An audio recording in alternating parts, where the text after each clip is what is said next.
This is a presentation of the University of Wisconsin-Parkside. All right, well, again, I'm very happy to be here this morning. I think for those of us who have spent our life in school, which is probably everybody in this room, there's always something about the back to school. You know, Walgreens has its new school supplies and so on. And having retired now over a year ago, there's that little bit of, I'm not going back to school this year. But coming out here is an opportunity to indulge in just enough of that and then go home back to the life of leisure or whatever retirement is turning into. I'm also very happy to be giving this talk today. The Chancellor talked about the fact that this is the 50th anniversary of the I Have a Dream speech and the March on Washington. And all of this serves to remind us of the importance of history, the legacy of history. So 50 years with that event, 45 years, give or take a few months, with the history of UW-Parkside. And we still live with the legacy of those founders and of a number of the decisions that were made about what kind of campus this would be.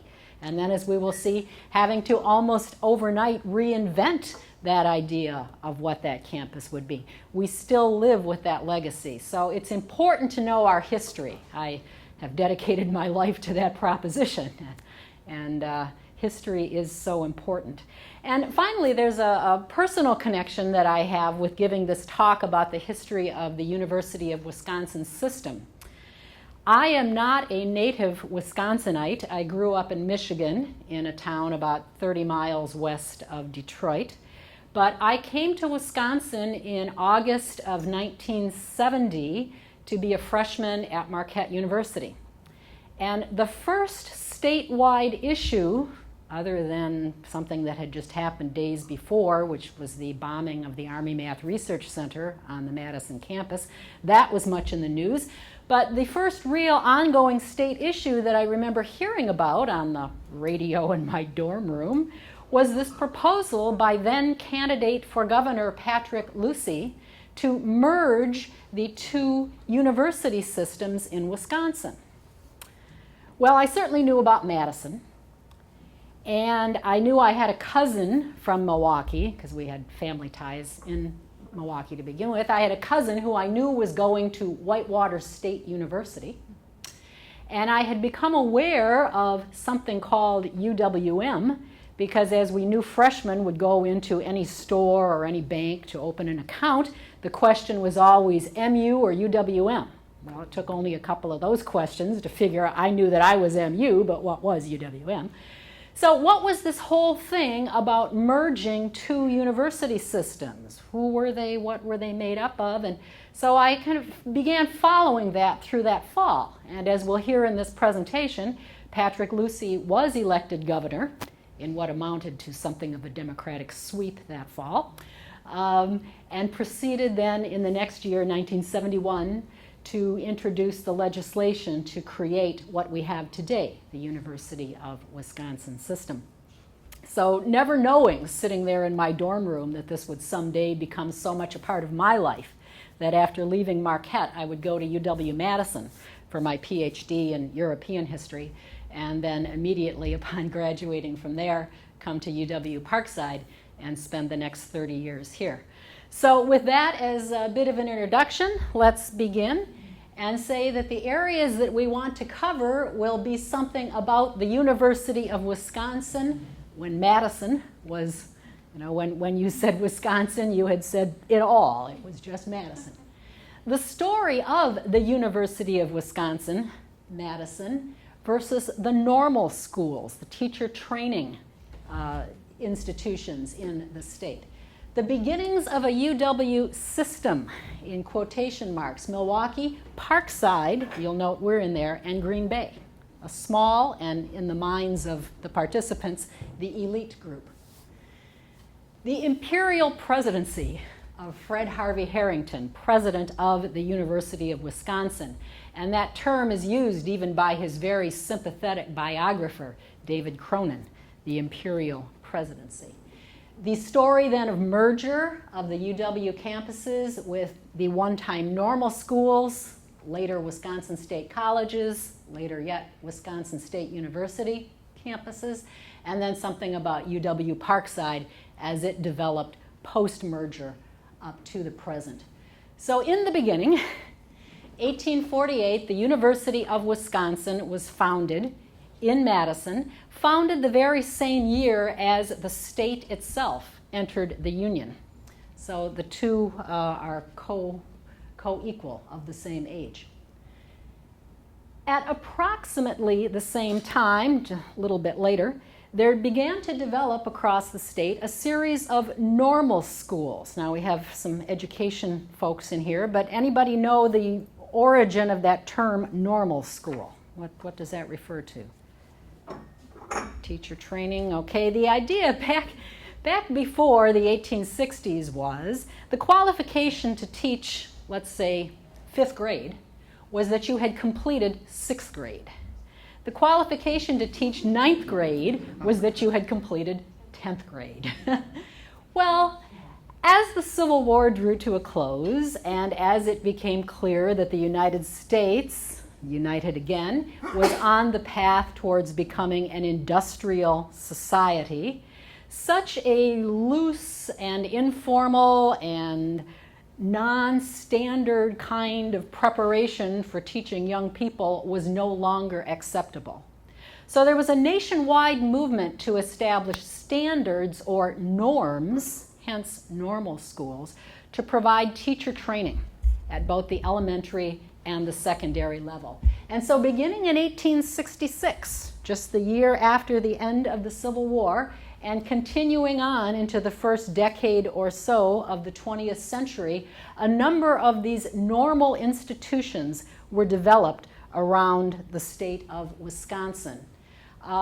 You'll notice, and this was true from the beginning, that all of them, with one exception, took their name from the community in which they were located. So this was also intended to provide a geographic coverage of the state for preparing teachers.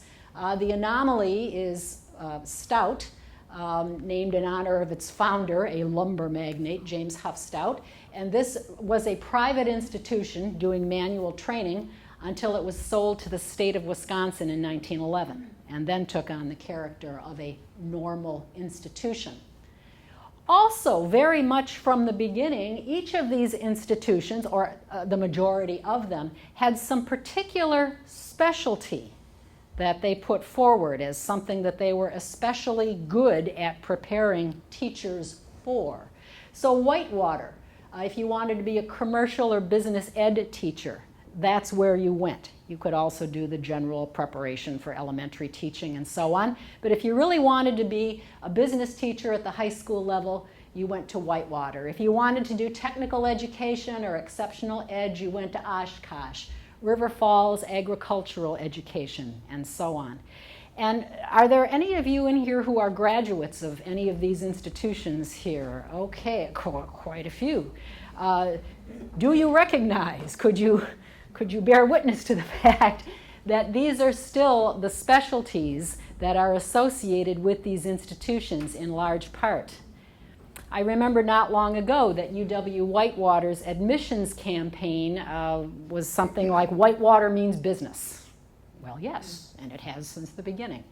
Okay, so each of these, exceptions being Milwaukee, Superior, Eau Claire, which were very much the broad liberal arts kind of preparation without one of these particular specialties.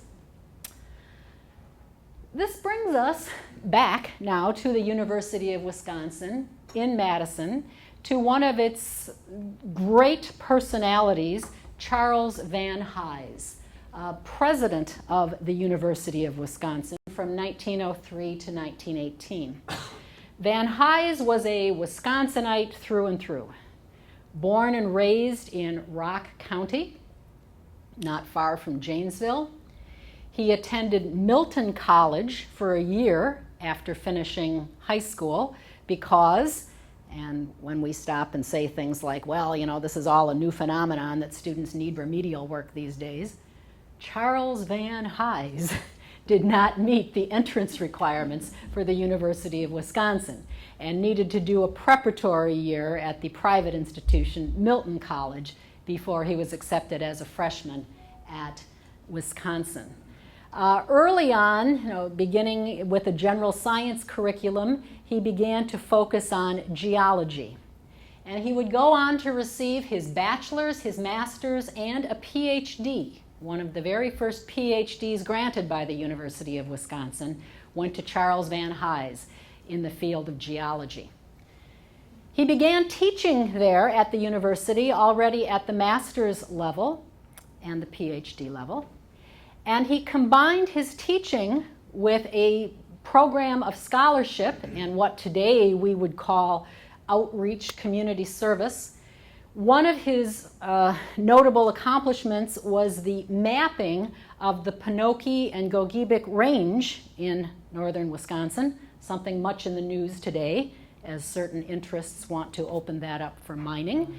And it was Charles Vanhise who led the team that first mapped that. Charles Vanhise was also very much a product of and a proponent of the progressive movement. The progressive movement, broadly speaking, a reform movement throughout the United States, intended to address what had become evident to many people as the abuses coming out of a period of the concentration of business and financial interests, what we call the Gilded Age, something that had led to extreme disparities in wealth in American society. People have said that it was a period in which the disparities of wealth were greater than at any time in our history until the present. The progressive movement, the progressive era, was intended to correct that. Secondly, the progressive era was dealing with a phenomenon in U.S. history, the massive waves of immigration that had begun to come to the United States beginning in the 1880s and would in fact be capped by law in 1920 at the end of World War I. But still in the late 19th century, very much dealing with that reality, and progressives saw this as a challenge and an opportunity to integrate newcomers into American society. So Vanhise is part of that movement. The progressive movement was perhaps strongest in Wisconsin, stronger in Wisconsin than in any other place. And some of that is due to the role, I heard somebody say La Follette, okay, yes, La Follette, yes, Governor La Follette, later Senator La Follette, who was a personal friend and neighbor of Charles Vanhise. Likewise, the great historian, Frederick Jackson Turner, Emily, one of my former students. You remember Frederick Jackson Turner in History 350, the great progressive historian, nationwide reputation, the frontier thesis, all of that, friend and collaborator of Charles Vanhise. And out of this whole progressive laboratory that was Wisconsin came this notion of the Wisconsin idea. And the Wisconsin idea, stated here, the university, the state, and the citizenry would work together for progress. And they, in fact, would probably have made that a capital P, progress, progressive movement. The boundaries of the university would reach the boundaries of the state. Just as the two had been founded at the same time, so too, there should be no geographic distinction between the boundaries of the state of Wisconsin and the outreach of the university. So again, things we talk about today, where's our Center for Community Partnerships table? Okay, from the beginning, almost from the beginning. And it was then under Vanhise that such institutions as the Agricultural College at Wisconsin-Madison were founded. If, as was the fact then, the economy of the state was based on agriculture, then we needed to be doing research and teaching so that agriculture was not just a fly by the seat of your pants kind of thing, but was really up to date with the science and technology of the time. Likewise, the university extension, sending agents throughout the state for a variety of purposes. Everything from working with farmers literally in the field to helping support rural school teachers. It would be in 1921 that out of this university extension would come WHA radio, which would broadcast lectures and other cultural offerings around the state. And of course, WHA radio, the basis of the Wisconsin Public Radio Network and one of the building blocks of NPR. So all of that coming out of Wisconsin and this progressive movement of which Vanhise was very much a part and very much a proponent with his creations of these institutions. He did draw the line, however, and in thinking this over again the last couple days, I was thinking we need to celebrate people for the doors that they did open and walk through, and not necessarily hold it entirely against them for those doors that they were not able to open. And what Vanhise was not able to accommodate, and what he in fact vigorously fought against, was granting the normal schools the right to give bachelor's degrees. For Vanhise, giving a Bachelor of Arts, a Bachelor of Science, was the province solely of the University of Wisconsin at Madison. The rest of these institutions could prepare teachers. They could give the 2-year certificate. I should have mentioned these were 2-year institutions. They could give this 2-year certificate in teacher preparation, but no bachelor's degrees.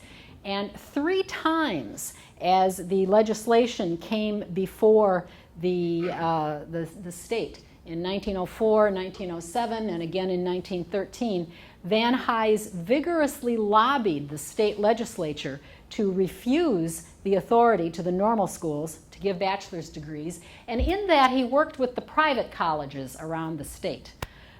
So Beloit, Carroll, Milton, Ripon, all of those became allies of Vanhise. He didn't work with the Catholic institutions. That was, they were kind of in their own sphere and serving their own constituency. But he worked with these other public, no, back up, they weren't public. Many of them had sectarian origins, but by now had become largely non-sectarian private institutions. So again, Carroll, Ripon, Beloit worked with them to deny degree granting authority to the normal schools, and to sweeten this cooperation, he set up easy transfer arrangements between the private schools and Wisconsin, particularly what we would today call articulation agreements. Particularly if you graduate with a BA or BS from Carroll College, a certain number of slots in graduate programs will be set aside at Wisconsin with scholarship money to back it up. So this alliance then of Vanhise and the private institutions in denying degree granting authority to the normal schools. And perhaps it is an apocryphal statement, but several sources cite Vanhise as saying, "Over my dead body will those normal schools ever grant bachelor's degrees." Well, in 1918, he died. And, and it would be a few years later that the legislation would eventually pass the legislature, although again, incrementally. In 1926, the normal schools were given the authority to grant a Bachelor of Education degree, the BE degree, not a BS, but a BE degree. So again, just marking these things out, still as distinct from what the university and the private liberal arts colleges were doing. The curriculum at these institutions also was shaped so that the first 2 years would be a college parallel transfer curriculum, although in practice, Wisconsin, Madison often put up barriers, questioning, well, is this degree really, and who are the faculty, and so on. Something of the same thing that we see in our day with transfer arrangements between the UW system and the state technical colleges, although we've made great strides in that area as well.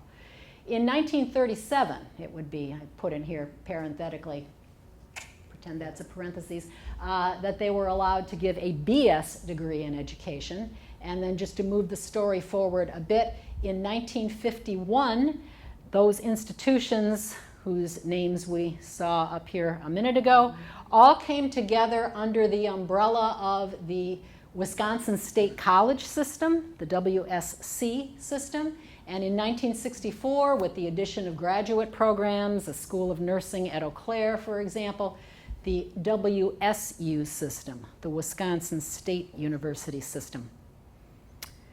Characteristics of these WSU campuses. By the 1960s, and anticipating our story at the time of merger in '71, and in fact grandfathered in officially or carrying on in the culture for many years, is that there was a lack, certainly in the first generation or two post-merger, of PhDs among faculty. The majority of the faculty in the WSU campuses had master's degrees, distinct from what was the norm at Madison and would be the norm at the other institutions that became part of the University of Wisconsin mini-system. Automatic tenure after 4 years. This is one that new faculty in the audience usually perk up at, like, yes, as opposed to what you already may be sensing from your interviews with your department colleagues and so on, what you will go through 5, 6 years from now. Automatic tenure. And no research expectation. But the flip side of that was a 12 to 15 credit teaching load. And then local supervision by regents. The Board of Regents for the WSC, WSU system had a geographic basis to it. So a regent from the Oshkosh area, a regent from the River Falls area, from Whitewater. A former colleague here at UW-Parkside, whose first job was on the faculty at Wisconsin State University, Whitewater, had stories about how the Whitewater regent felt it was perfectly within his purview, particularly in those heady days of the late 60s, to just wander in and plunk down in any classroom and listen to what some radical professor was saying. And then, run out and create a stir about that. Or to go into the office of the president of the Whitewater campus and just riffle through anything on his desk and see what was going on there. So there was this proprietary notion, sometimes carried to the extreme, on the part of these regents in the WSU system that really resembled a kind of feudal fiefdom and certainly flew in the face of what, as we will hear in a few minutes, was really cherished at the University of Wisconsin, namely the tradition of academic freedom. This was not something that was deeply rooted and grounded in the other set of campuses. Swinging back for a moment now to what is going on with the UW.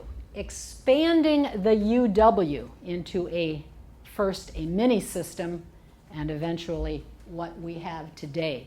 And the rationale for this, well, boom, boom, boom. The post-World War II boom, which played itself out in many ways. The Chancellor mentioned earlier the GI Bill, which made it possible for tens of thousands, if not hundreds of thousands, even to millions of people who never would have had the opportunity to go to college to do so. My father is a product of that. My father is the first person in his entire extended family to go to college, and he did it on the virtue of the GI Bill. And I'm sure that many of you can tell similar stories in your own family. The coming effects of the baby boom. Again, we all know what the baby boom is, and looking ahead a bit, we're going to need to send these people to college. Right now, we're busy building grade schools and high schools, but going to have to expand our capacity also for college education someday. And an economic boom. We can appreciate better in retrospect that the United States had no challenger, no competitor on the world scene in terms of the economy. Which is one reason why things were riding so high. And all of this together created this expansive mood. Perhaps the greatest aspect of the post-war boom, sorry about that, the greatest aspect of the post-war boom was this psychological feeling in this country that there was nothing we could not do.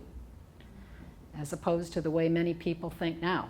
Expand, build new university campuses, why not? Yes, you know, the future is going to be bigger and better.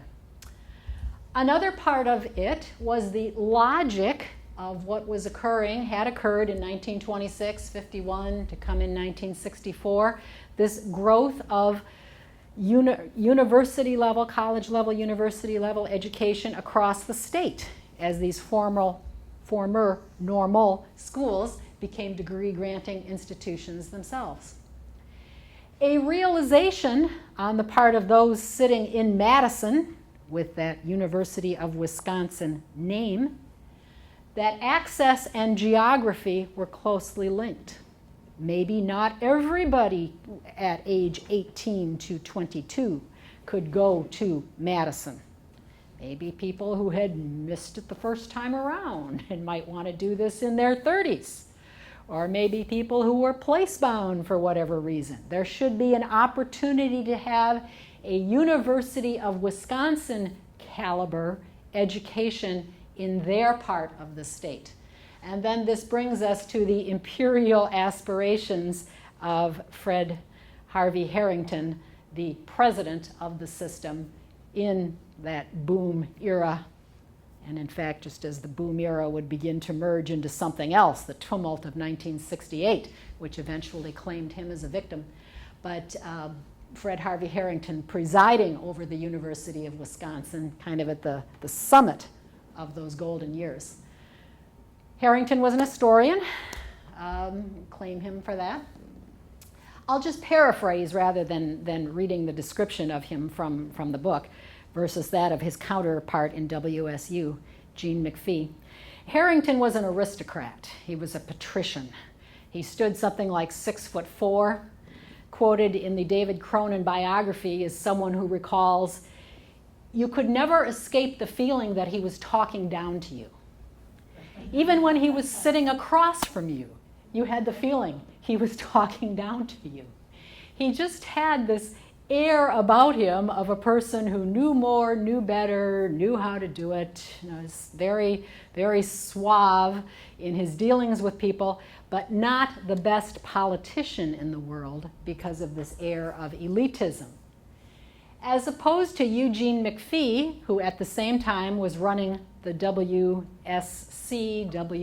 system, who was very much the kind of beer and brats Wisconsin kind of guy. And there are anecdotal reports about these two leaders coming to Madison to testify on behalf of their budget requests for their respective systems. Harrington would be driven up State Street, you could drive up it that day, it wasn't a pedestrian mall. He'd be driven up State Street in a limousine, escorted in, would give his presentation, talking down to the legislators, and leave. And the next day was Eugene McPhee Day, who would drive himself in, come in with his carousel of slides, the PowerPoint of his day. He would always deliberately, pretending that it was an accident, throw in a couple pictures from the family vacation. Sometime, oh, how did that get in there? People love this. The legislators love this. It was good old guy backslapping kind of thing. So very much a different vibe going on between those two men and the systems. But Harrington had a design. He had a plan for where he wanted to take the University of Wisconsin, and the first place he wanted to take it was into the city of Milwaukee. Now, there was already a footprint there, as we see here, and as we saw back in the list of normal colleges, there we are, Milwaukee, 1895, as one of the teacher training institutions. So there was that. And in addition, the UW Extension had opened a campus in Milwaukee located downtown, kind of near what is today the Bradley Center and all of that.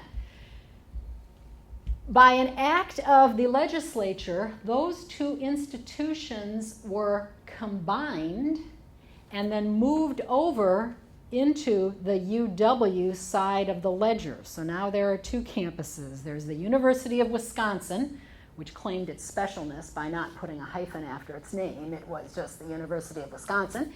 And then there was the University of Wisconsin-Milwaukee, and the title of Chancellor was resurrected for the first time in nearly a century, and Martin Cloutche, some of you know the Cloutche Center, the athletic facility at UWM, named after that first chancellor. Now, the relationship of this UWM to the Madison campus is that the faculty at Milwaukee was regarded as indistinguishable from, not separate from, the University of Wisconsin faculty up in Madison. In fact, twice a year they would have this giant faculty meeting, and they would send a fleet of buses out. They were just building 94 at that time, but kind of out that road, and they'd all meet together and so on. And Harrington, president of the University of Wisconsin, had a chancellor, initially Robin Fleming, who would go on to a storied career at the University of Michigan. Robin Fleming was the chancellor at the Madison campus, the counterpart of Cloutche. And again, it was all part of the same thing. Students received a degree that simply said University of Wisconsin. But over time, and by the time we are approaching the late 60s, this having taken place in 1956, the Milwaukee faculty began to feel a real sense of identity and cohesion among themselves. They were forging this identity and mission as Wisconsin's public urban institution. And more they began clamoring for their own administrative structure, control over their own hiring and tenuring procedures, and so forth. Just reinforcing what I said here, UWM thus began as a sort of super college of the university, its degrees indistinguishable from those those earned by students enrolled in Madison. But that would evolve over time. The next step in this building of the University of Wisconsin empire under Harrington occurred in 1965, and now we start to come to our particular story here. By an act of the state legislature, University of Wisconsin campuses, not WSU campuses, but University of Wisconsin campuses, were to be created in the northeastern corner, the Green Bay area, and the southeastern corner of Wisconsin, Racine, Kenosha. Those would build upon the two-year campuses known as centers, which already existed in both corners. There was a two-year UW Extension satellite campus in Green Bay, the idea being students could do their first 2 years more on the cheap, stay at home and so forth, save money, and then go to Madison. And likewise, they could do that in this corner of the state at a UW center in Racine, located where Gateway Technical College is now downtown, or Kenosha, the present Bradford High School. You could do that. So building on this footprint that the UW already had in these corners of the state, they were now going to move that up to a 4-year bachelor's degree University of Wisconsin campus. And this is what the chancellor referred to when she talked about this committee of 100 that vigorously advocated for that kind of campus here in this corner of the state. And the result would be UW, what we now know, or what was known from the beginning as UW Green Bay and UW-Parkside. And it was quite the fight. Just briefly, one big source of opposition came from Eugene McPhee and his WSU colleagues. Whitewater regarded everything as far east as the lake as their territory, and WSU Oshkosh regarded everything heading over to Green Bay as its territory, and they did not want the UW to come fishing in their waters. There was also opposition from many in the state legislature to what was perceived as a duplication of campuses. Why not let Whitewater just take in the people from Kenosha, Racine, and so forth. And also a feeling that we had gone as far as we needed to go in this state with graduate programs which were proposed for both Parkside and Green Bay. They were all to be mini Madisons, mini Milwaukees, if you will. Did we need more of that? Or did, if we absolutely had to have new campuses in Green Bay and in southeastern Wisconsin, should they not be WSU-style campuses dedicated to undergraduate teaching and to faculty whose primary job was teaching 12 to 15 credits at a clip and not off doing research like those hoity-toity people at Madison and increasingly Milwaukee? Maybe that's what the good citizens of Wisconsin needed. So that was another source of opposition. And I'll just continue that story in a second, only to say that when it got specifically to where this campus in southeastern Wisconsin would be, then there was a fight within a fight. Because Racine and Kenosha fought so bitterly over who was going to get this, that finally, when the authority did come through that yes, there would be a campus, yes, it would be a UW campus, in this Solomonic stroke of wisdom, Governor Knowles said, it'll go to neither community, we're going to put it in between. And you got to come up with a neutral name. And that is why Parkside is the only public institution in the system outside of Stout, which we've already met, that is not named after the community in which it resides. It's in Summers Township, which Kenosha-ites will say is still Kenosha County, but it's equidistant between the two downtowns. And over the 32 years now that I've been in the area, the communities have grown together much more. But I can remember when I first moved to Racine, all the way down the road from Madison and Milwaukee, one of my neighbors said, well, why are you living here if you work all the way down in Kenosha? And this, I couldn't fathom this kind of thing. But I met people in Racine who had never been to Kenosha. I was like, oh, they'd heard of it, and maybe someday, but not yet. So, and there still is a distinctive culture between the two. You'll hear more about that as we go along. But quite the fight, so come up with the neutral name, place it in between, and so on and so forth. Well, here we are. The chancellor also made some reference about the 99 men and 1 woman. An analogous picture, this is the group of state legislators and business leaders who all were gathering around looking at the enabling legislation. And it's the kind of picture we wouldn't see today. I mean, look around this room, We have made some strides in 50 years. To take nothing away from them. But again, times have changed. Meanwhile, we remember that the WSC campuses had renamed themselves WSU. Fred Harrington quoted on why he didn't put up a fight against those lesser entities taking the name university, and it gives some indication to what it took to get Green Bay and Parkside in the UW camp. Harrington said, we'd been using up our fight in order to get the new campuses. Besides, it didn't seem to me to be all that important. I knew they were going to take the name university anyway, the state was going to grant it, and we were trying to be friendly. So he kind of let that other side of the column move up a notch, yet inadvertently positioning itself for the next step by taking on the title university. So what we have then, to summarize, by 1970 we have 2 systems of public higher education in the state of Wisconsin. The University of Wisconsin with 4 campuses, with Parkside as one of the elite 4, and the Wisconsin State University system, those who had begun their lives as normal schools, fighting over the course of a century to be granted the right to grant degrees. In 1971, merger, and the deck is all going to be shuffled.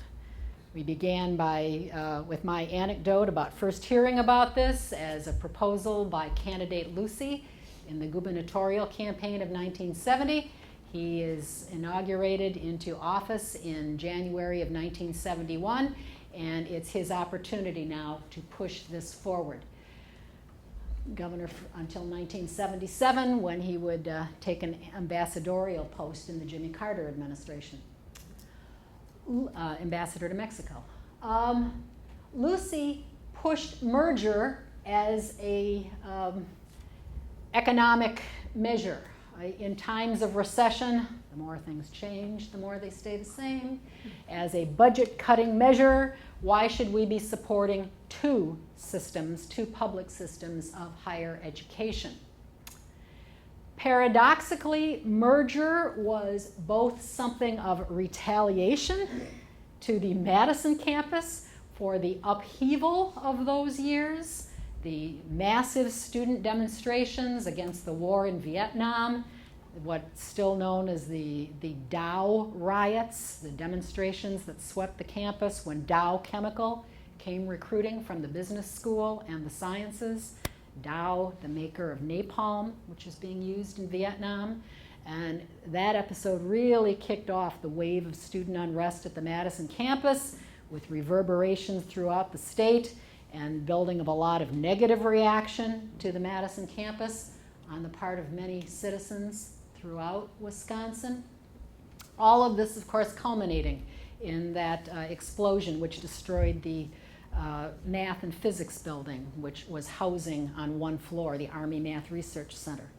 A couple of books have been written about that, including David Marinis, They Marched into Sunlight, and a PBS documentary made of the same thing. I can give you the references later if you're interested in reading more about that dramatic episode in Wisconsin history. So both kind of retaliation, bring Madison down a peg, you know, kind of put the screws to that campus a little bit for the unrest that had been going on, and also seen by Lucy as a way to save the university at a time of low public opinion. If Madison were kind of submerged into this wider body of institutions that were behaving themselves rather peacefully in this time, perhaps we could save public willingness to continue to fund higher education. And then also, very important to Lucy, to resolve the question, why two separate and unequal systems? And one of the things that Lucy brought forward in this press to get the legislature to approve merger was studies that showed that an employer presented with two transcripts, two applications, one of them a UW degree and the other a WSU degree, more times than not, the UW graduate was hired. And Lucy said, why should we be supporting something that is viewed as inherently unequal? We are doing a disservice to vast numbers of our young people by giving them what is perceived to be a degree from a secondary, a lesser caliber set of institutions. Governor Lucy then, in the words of David Cronin, applied the screws to the UW, specifically the faculty at UW-Madison, who was generally opposed to merger, seeing themselves submerged into a wider group rather than maintaining their elite status. And this ability to apply the screws was, in a way, a gift handed to Lucy by a divided legislature. The Senate was still in Republican hands. The Assembly was in Democratic hands. The Senate was opposed to merger, but wanted to give a greater allocation to the University of Wisconsin. The Assembly was pro-merger, but was planning to cut the budget. And Lucy was able to walk right up the middle and to basically say to the UW faculty, you better get on board and we can work out a compromise that'll get you the greater money, but you have to go along with the merger. And he was able to peel off a few Republican votes. Bipartisan cooperation still existed then, and was able then to push this whole thing through with the result that merger came about, greater allocation, but Madison and the four UW campuses gave up their more elite status. Lucy went to campus on July 8, 1971, almost full turnout from the faculty in the middle of summer, which shows you how seriously they regarded this move. And Lucy said there at that meeting, we've reached the point where the only way to preserve the jewel in the crown, the Madison campus, is by going with one system, one board, one administration. And that in October of 1971, both houses of the legislature passed the merger legislation. Lucy signed off on it, and we have what we have today. 13 campuses, all with UW hyphen, and then the name following. 13 four-year campuses, several of them, a number of them with graduate programs, all the way from Madison to our 2 graduate programs here. And then also 13 what are known today as the colleges, the UW colleges, all of which had their beginnings either as satellite campuses of a WSU institution, like Fond du Lac was the satellite for Oshkosh, or extension campuses such as, well, Racine, Kenosha had been such a thing. I'm trying to think what would still have been a satellite. I think maybe Rock County was a satellite of Madison, but pardon? Waukesha. UW-Waukesha. Yeah, I think that. I think that one actually came along post-merger, but I'm going to have to check into that. Yeah, Waukesha. I'll check into that one. The consequences for the WSU campuses, it would be a step up. They could now call themselves UW. Although many would struggle, both institutionally and at individual levels, over time to adjust to the new expectations. And in some ways, some of those former WSU campuses got a little bit the worst of things.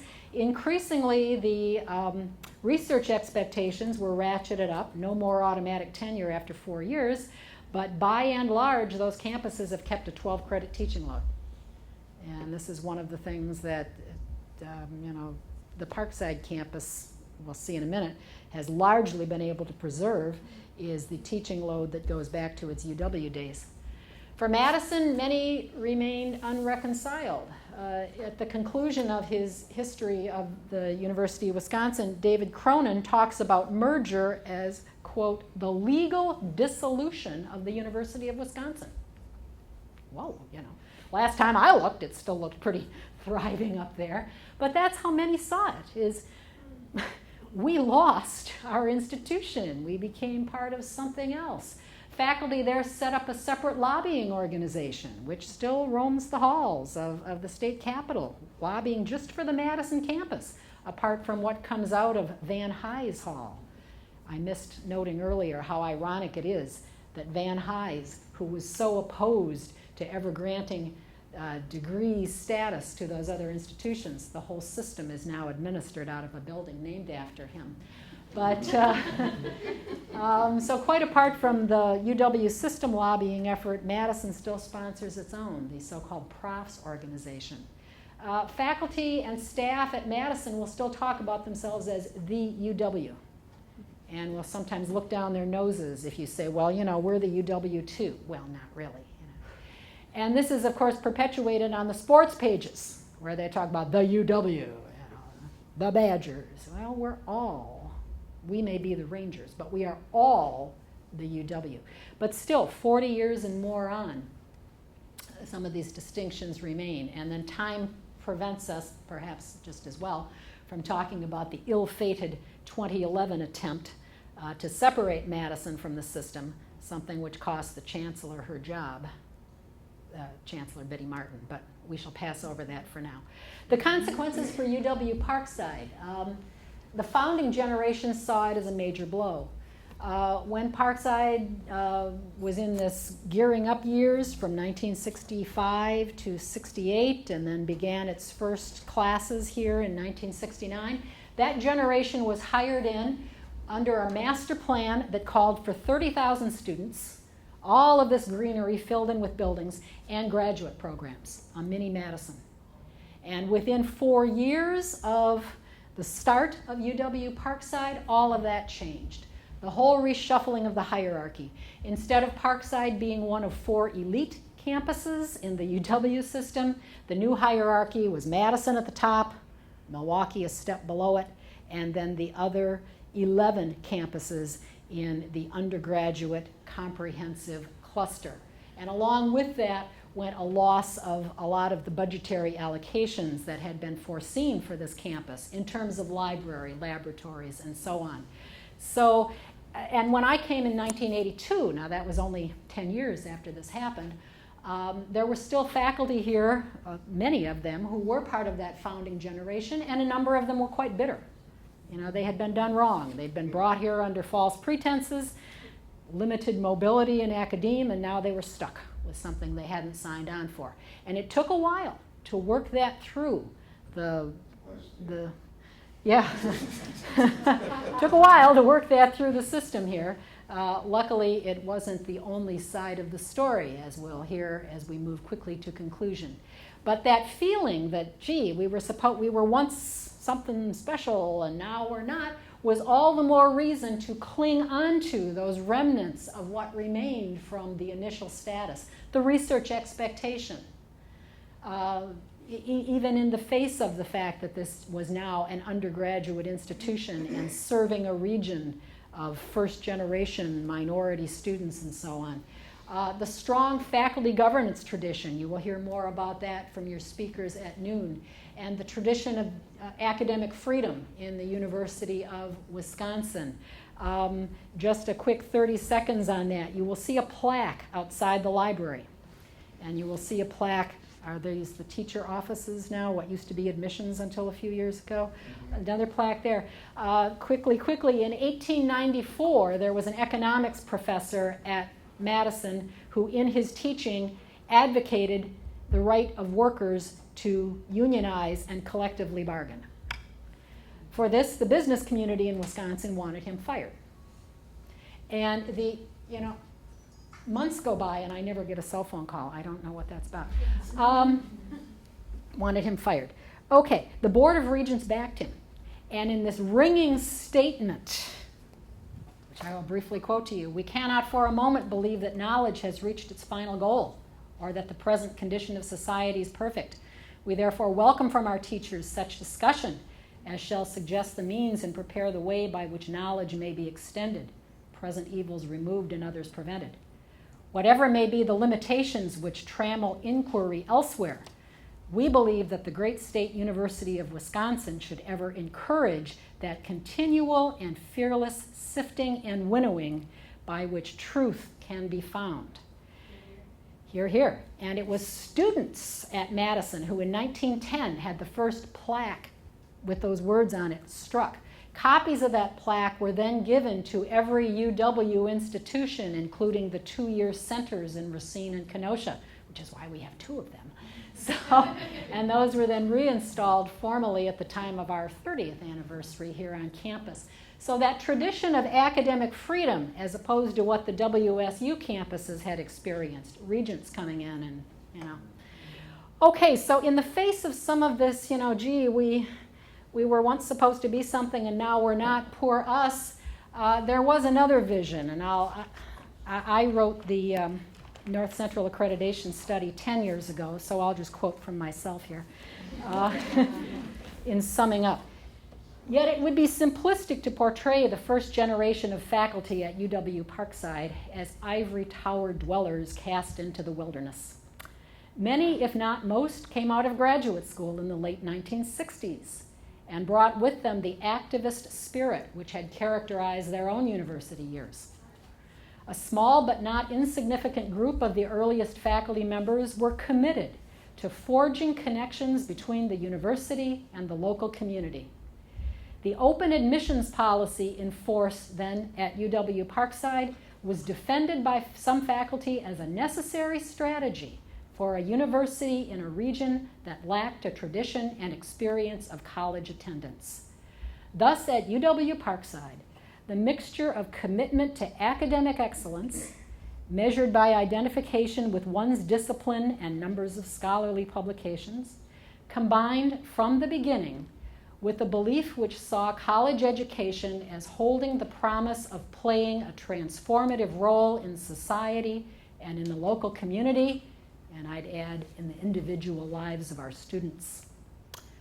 This mixture was sometimes an uneasy one, however, and unevenly embraced by faculty and staff.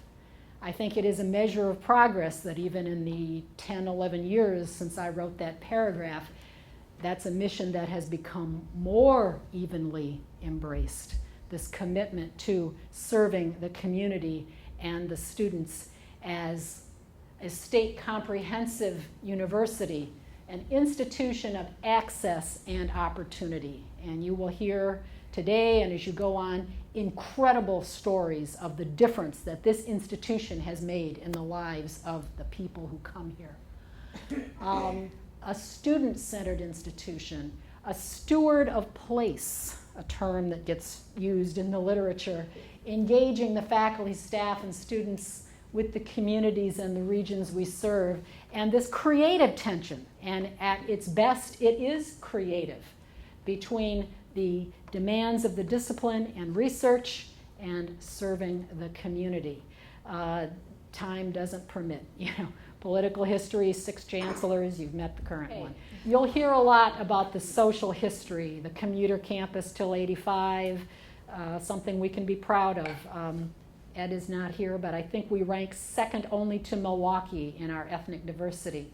And we have always led the system in the number of non-traditional, over the age of 25 students. The challenges of the present, the Chancellor alluded to them this morning, and you'll hear more about it tomorrow.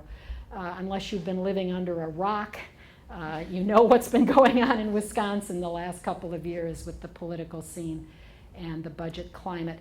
I will conclude only with some lessons from the past, I think, that can guide us. Swing the pendulum back to Charles Vanhise at his best. This is what he said in his inauguration as president in 1904. A score of years ago, it could not have been said of any state in America that it had shown willingness to support a university of the highest class.